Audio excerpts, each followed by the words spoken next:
The trial for 3 Minnesotans accused of trying to join ISIS continued today in Minneapolis.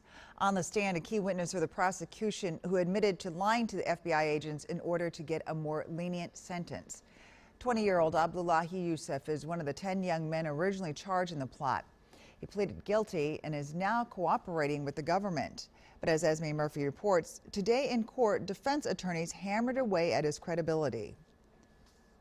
Abdullahi Yusuf was one of the first of the 10 defendants to be arrested in the plot and is considered one of the key witnesses against the 3 defendants who are accused not just of trying to join ISIS, but plotting to commit murders on behalf of the terror group. But under cross-examination by defense attorneys, Yusuf repeatedly admitted lying to prosecutors and the FBI about the plot and who was involved. Under a withering cross-examination by Glenn Bruder, the defense attorney for Mohammed Farah, Yusuf was asked, "When it's in your best interest, you have a history of lying." Yusuf replied, "Correct." Bruder then asked, "But you expect all of us to believe you always?" Yusuf replied, "Yes."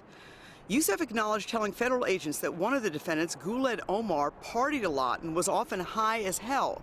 But on the stand, Yusuf admitted he had never seen Omar smoke marijuana. Yusuf also testified when he and Guled Omar were both housed in the Anoka County Jail.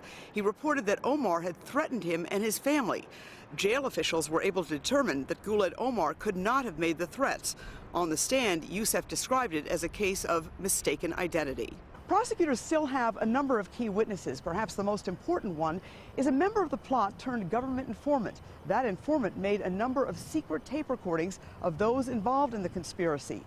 That government informant and those tape recordings are expected to be key for the prosecution's case. This case is expected to last a number of weeks. Esme says that Yusuf and the other 5 men who pled guilty face 15 years in prison. The 3 men on trial face a maximum of life in prison.